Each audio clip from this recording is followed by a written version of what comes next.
The sixth chair. It started with the table. A heavy, dark oak beast that smelled of old varnish and something deeper, something damp, like a whisper trapped between its grains. 5 matching chairs came with it, scratched but sturdy, their woven seats sagging slightly with time. It was a Craigslist find, cheap and close by, and Matthew jumped at the chance. A quick trip in his rusty pickup, a sweaty struggle to get it inside, and just like that, their kitchen had history. Or at least, a better aesthetic than the IKEA leftovers they had before. Emily didn't like it. She ran her fingers over the table's surface, the way someone might check a dog for ticks. "It's old," she said, hesitant. Matthew rolled his eyes. "That's the point. It's vintage." She didn't argue. Instead, she stood there, chewing the inside of her cheek as their daughter, Sophie, climbed onto one of the chairs and declared it super fancy. Matthew grinned. If their 7-year-old approved, then the deal was done. That night, something creaked in the kitchen. Matthew was half asleep when he heard it. A gentle scraping, like wood shifting against tile. He ignored it. Old furniture settles. Houses breathe. The wind does things. By morning, everything was as they left it. Except the chairs. He noticed it when he went to pour coffee. They weren't neatly pushed in anymore.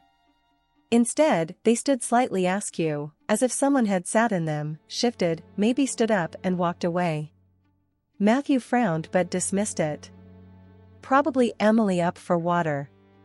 Or Sophie sneaking a late-night snack. No big deal. Then it happened again. And again. Every morning, the chairs would be pulled out, never in the same way, never in a pattern, just different. Like something was testing the space, moving, adjusting. The air felt thick, heavy in a way Matthew couldn't explain. Emily noticed it too, though she didn't say anything. Just pressed her lips together when she came downstairs, eyes darting toward the table before she busied herself with coffee or toast or anything but looking too closely. Then, on the 5th night, the sound changed. No longer just shifting wood, but something softer. A faint creak, the kind a chair makes when someone leans back slightly, shifting their weight. Matthew lay in bed, staring at the ceiling. His breath slow, measured. He thought about getting up. Thought about walking down the hall, flicking on the light. But something in his chest whispered, "Don't." The next morning, he wished he had. Because there was a new chair. It stood at the table, perfectly aligned with the others. The same dark oak, the same sagging woven seat. But there had only been 5. There had always been 5. Now there were 6. Emily saw it first. She didn't say anything at first, just stood frozen in the doorway, her face pale, her fingers gripping the counter so hard her knuckles turned white. Sophie noticed nothing. She just slid into her usual seat, humming some nonsense tune, feet swinging. Matthew forced a smile. Forced normal. Huh. Guess the table came with a bonus. Emily swallowed. It wasn't here before. He shrugged. Maybe we just forgot? But they hadn't. They knew. That night, Matthew sat in the living room long after everyone else had gone to bed. He kept the kitchen light on. Kept his eyes on that chair. Nothing moved. Nothing creaked. Nothing changed.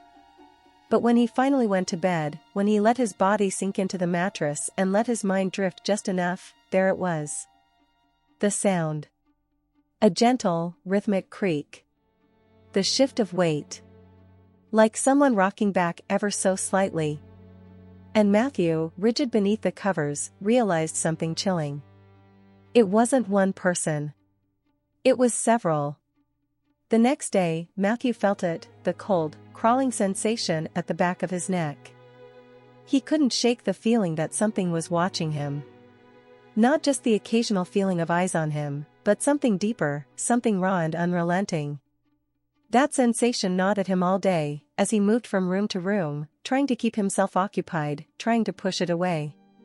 But every time he walked past the kitchen, his gaze would instinctively drift toward that sixth chair, sitting there, like it had been waiting for him to notice. Emily had been quieter than usual, which only added to the tension. She still hadn't said much about the chair, but he could feel her avoiding it, too. She didn't go into the kitchen as often, didn't linger by the table as she once had. She would make her coffee in the living room or rush through breakfast as quickly as possible, her eyes never resting on that damn chair. Sophie, on the other hand, seemed unbothered. She was oblivious, of course, to whatever it was that had begun haunting the house. She hummed as she ate her cereal, never once glancing at the chair that was always there, always just a little too close, a little too perfect. It was as if the presence of it didn't even register to her, and Matthew envied her for that. But that night, it escalated. The sound came again. It wasn't the slow, tentative shift of wood this time. No, this was something far worse. Something faster, something heavier. A scuffle. A scrape of a chair against the floor, like someone dragging it across the room. Matthew shot up in bed, heart pounding in his chest. His mind raced with possibilities, none of which made any sense. He thought maybe it was Emily, maybe she had gotten up, but why would she be dragging chairs in the middle of the night? He stood there in the dark, listening, hoping it was just the house settling, but the sound continued, louder now, more deliberate. And then, the worst part came. He heard a voice. Soft. Whispering. At first, he couldn't make out the words, just the sound of it, a murmur, like someone speaking just out of reach, too quiet to understand, but too close to ignore. The hairs on his arms stood up, a primal sense of dread settling over him like a thick fog. His feet moved before he even realized it, carrying him down the hall, through the darkened living room, and into the kitchen. The light flickered as he reached for the switch, casting long, eerie shadows across the room. For a second, everything felt frozen, suspended in time. He stood in the doorway, staring at the table, at the 6 chairs. Nothing had changed, nothing had moved. Yet, the air was thick with something he couldn't put his finger on, something suffocating, something ancient. The chair that wasn't supposed to be there still sat, perfectly aligned with the others. The 6th chair, mocking him. He stepped closer, his heart hammering in his chest. He reached out, touched the back of the chair with trembling fingers. It was cold. Too cold. The kind of cold that seeped into your bones. He quickly pulled his hand away, stepping back as if the chair itself had bitten him. But then, something strange happened. Out of the corner of his eye, he saw it. A shift in the shadows. A figure. No, not a figure. A shape. It wasn't fully formed, not in any way that made sense. It was a distortion, a ripple in the air itself, like a mirage, something that shouldn't have been there but was, hovering just beyond the edge of his vision. And for a split second, Matthew could feel it, the weight of it, the oppressive presence, pressing down on him like a vice. His breath caught in his throat, and he stumbled back, hitting the kitchen counter with a sharp thud. The shape, it was gone. Vanished, as if it had never existed in the first place. But the feeling remained, the sensation of something unseen, something close, something waiting. Matthew didn't sleep that night. He couldn't. Every time his eyes fluttered closed, he saw it, the chair, sitting there, empty and waiting. Every time he tried to turn away, he heard the whisper again, soft and insistent, always just beyond comprehension. The next morning, Emily was the first to break the silence. "I don't know what's happening," she said, her voice low, barely above a whisper. She stood in the kitchen, staring at the table, her hands clutching the counter like it was the only thing holding her together. Her face was pale, her eyes wide with an unease Matthew hadn't seen before. "What do you mean?" he asked, his voice hoarse. She swallowed hard, her gaze flicking to the 6th chair. "It's like it's watching us." Matthew felt a chill run down his spine. He had been thinking the same thing, but hearing it spoken aloud made it all the more real. I don't know how to explain it, she continued, her words shaky. But it feels like we're being trapped, like we're being lured into something. I don't think it's just the chair, Matthew. I think it's something else, something more. His heart raced in his chest. He knew what she was implying, what she was hinting at. The idea that the house was alive, that the table, the chairs, everything, they weren't just objects. They were part of something bigger. Something darker. That night, Matthew couldn't sit still. He had to know what was happening. He had to figure it out, even if it meant facing whatever was hiding in the shadows. He made his way to the kitchen, his eyes locked on the table, on the sixth chair. This time, he wasn't going to wait. He wasn't going to stand in the doorway, too scared to move. He reached for the chair. His fingers brushed the seat, and the sound of footsteps behind him froze him in place. Slowly, he turned. And there, standing just out of reach, was Emily. Her eyes were wide, her face pale, her lips trembling. "Matthew," she whispered, barely audible. "It's not just the chair. It's everything. They're all waiting." And then, for the first time in days, the silence was broken. The night that followed felt like a slow suffocation. The air in the house had thickened, as though it was pressing in from every corner, every shadow. The walls seemed to close in tighter with each passing hour, as if the house itself was aware of their unease, feeding off their fear. Matthew couldn't sleep. The longer he stayed in bed, the more it felt like the space around him was closing in, like the shadows had weighed en masse, like something was watching him from the corners of the room. He tossed and turned, unable to escape the feeling of being suffocated, strangled by the darkness. His mind raced with thoughts of the sixth chair, and how it had been there, sitting in the corner of the kitchen, waiting for them. Waiting for him. And for Emily. Emily. The thought of her made his chest tighten. She was different now, too. The quiet fear in her eyes, the way she kept glancing over her shoulder as if expecting something to jump out at her, the way she avoided the kitchen altogether, he'd never seen her like this. And it scared him more than he cared to admit. He couldn't shake the feeling that they were trapped, that somehow the house had drawn them in, had lured them into a game they couldn't escape from. Matthew wasn't sure when he finally drifted into a restless sleep, but when he awoke, it was to the sound of a voice. Not a whisper, not a murmur, but a full, guttural sound, like something, or someone, was trying to communicate, but the words were unintelligible, twisted and distorted. He bolted upright in bed, heart pounding in his chest, and for a split second, he thought he heard the faintest scratching sound coming from the kitchen, like something dragging itself across the floor. He didn't waste another second. Matthew shot out of bed, his feet slapping against the cold wooden floor as he rushed toward the kitchen. His breath was shallow, quick, his mind too disoriented to make sense of anything, but he had to see. He had to know. What was happening? What was happening to them? The kitchen was dark, the shadows stretching unnaturally in the dim light. He stepped forward cautiously, his eyes darting around the room, landing on the table, landing on the sixth chair. It was still there. It was still waiting. But this time, there was something different. The chair wasn't empty. At first, Matthew thought he was seeing things, his eyes playing tricks on him after too many sleepless nights. But as he stepped closer, he could see it clearly. The chair was occupied, not by a person, but by something else. Something impossible. A shape, a presence, materializing in the darkness. It wasn't human. It wasn't anything he could understand, not with his eyes, not with his mind. It was a blur of shifting darkness, like smoke rising from the ashes of a fire, twisting and curling in impossible ways. The figure, or whatever it was, shifted in the chair, as if adjusting itself, as if making itself more comfortable. Matthew's heart stopped. He couldn't move, couldn't breathe.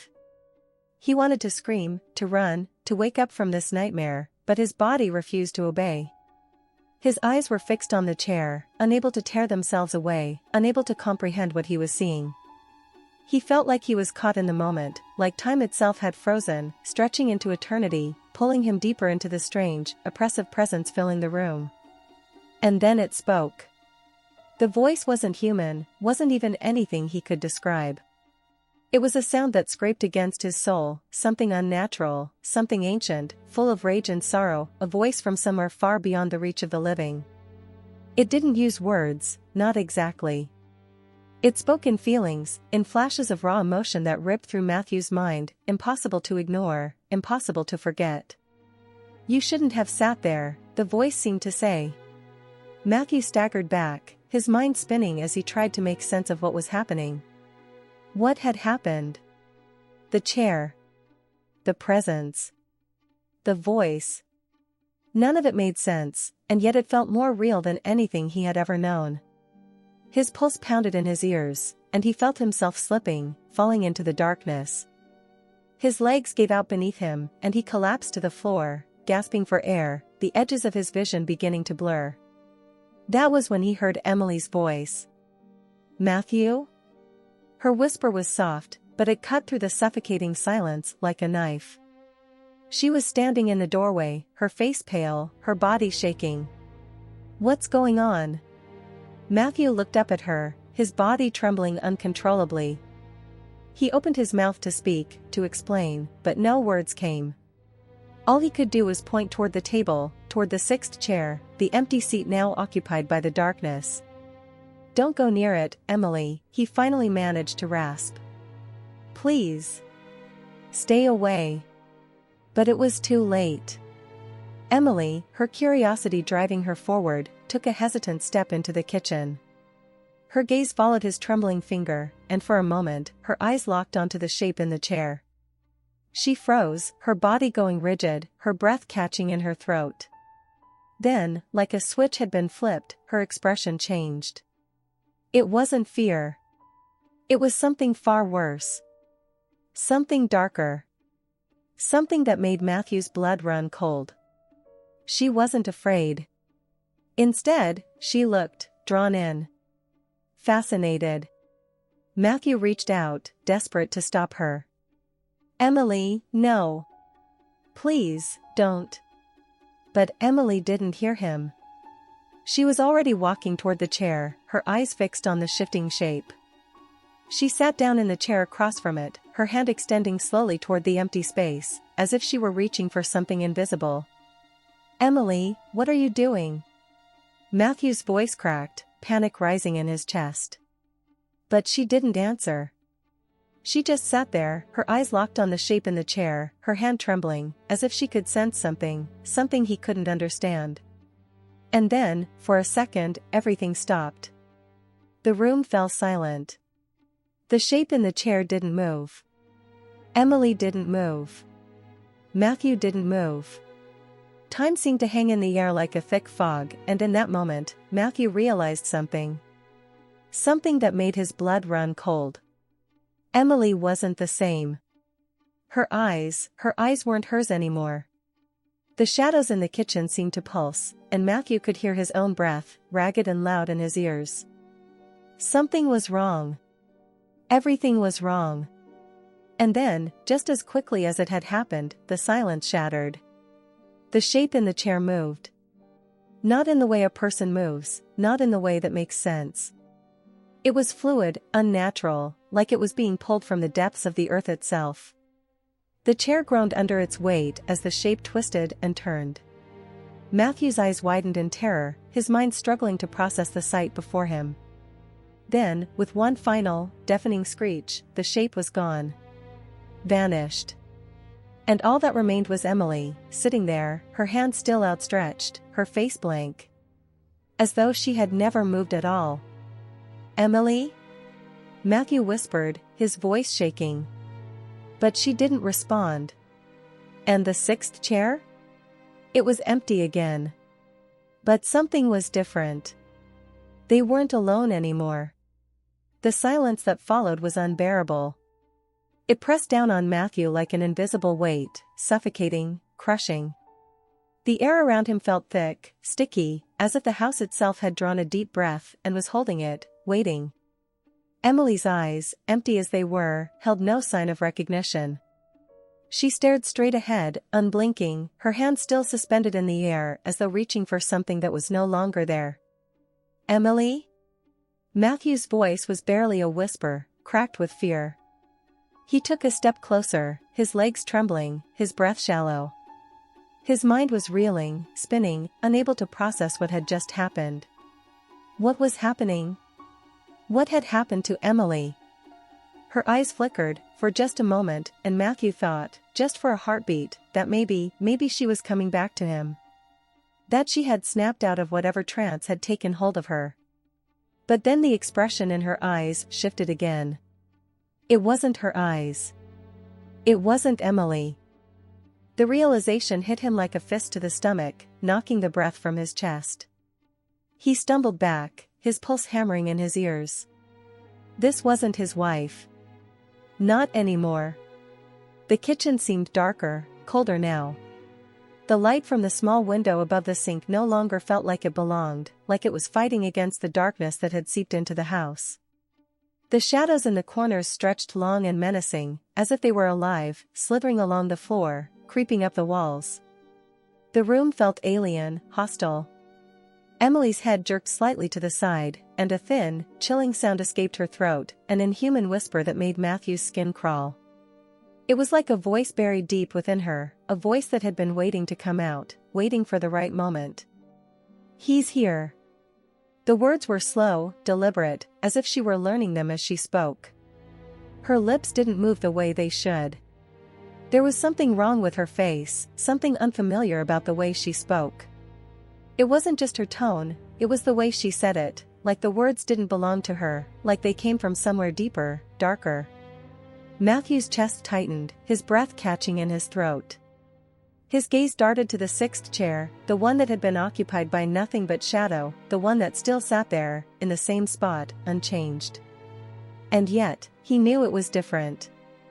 Something about the way it stood there made the hairs on the back of his neck stand up. "He's here," Emily repeated, her voice almost soothing now. Like a lullaby. Waiting. The fear in Matthew's chest turned cold. This wasn't just about the chair anymore. This was something much worse. Much older. Something far beyond their understanding. The house groaned, a low, mournful sound, as if in response to her words. The floorboards creaked under the weight of something unseen, and the shadows deepened, pooling in the corners. Matthew's heart pounded in his chest, his mind screaming at him to run, to escape, to do anything to get out of this nightmare. But he couldn't move. Not now. Not with Emily sitting there, her eyes locked onto something in the dark, her hand still outstretched as if trying to beckon something closer. "What do you mean?" Matthew finally choked out, his voice barely a breath. Emily didn't answer. She simply stared ahead, as though he hadn't spoken at all. Her hand dropped slowly to her side, and she began to rise from the chair, moving with a fluid, unnatural grace. Matthew froze, unable to tear his eyes away. Every muscle in his body screamed at him to act, to stop her, to pull her away from whatever it was that had taken hold of her. But his legs felt like lead. The room felt like it was spinning, tilting at odd angles. Emily moved toward the table, her steps deliberate, calm, as though there was nothing wrong. As though the world hadn't just broken around them. She reached for the sixth chair, her fingers grazing the back of it, and Matthew's breath caught in his throat.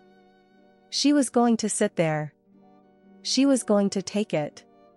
She was going to. "Don't sit there, Emily!" Matthew cried, finally finding his voice. He rushed forward, but it felt like the floor was giving way beneath him.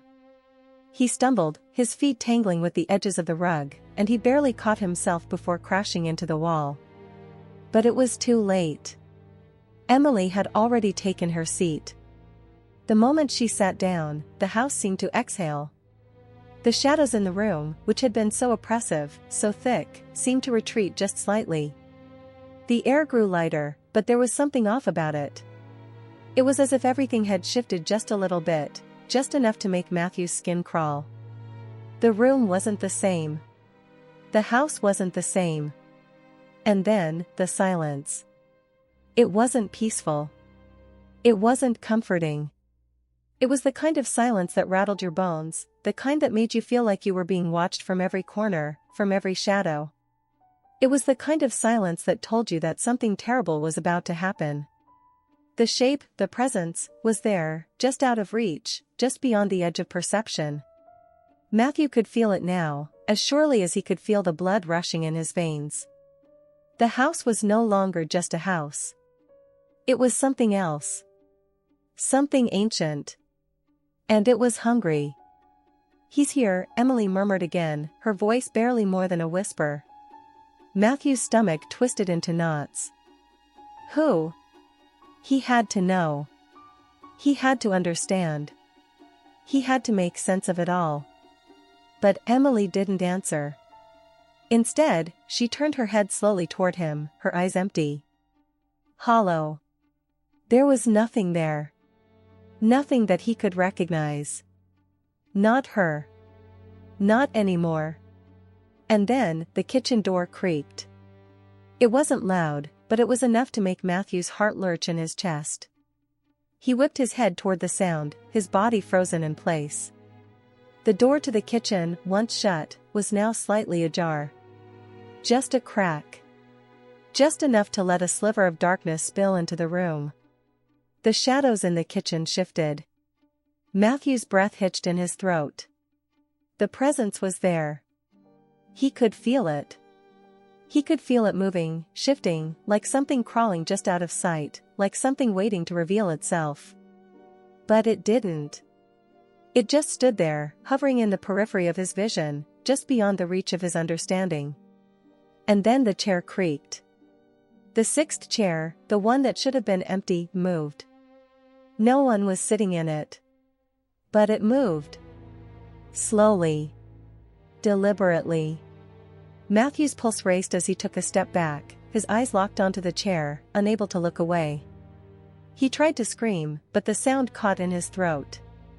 His body trembled, his hands shaking as he reached out for Emily, but she was already gone. She had already slipped into the same place that the others before her had gone. There was no escape. There was only the sixth chair. And it was waiting. And he was next. The darkness swallowed him whole.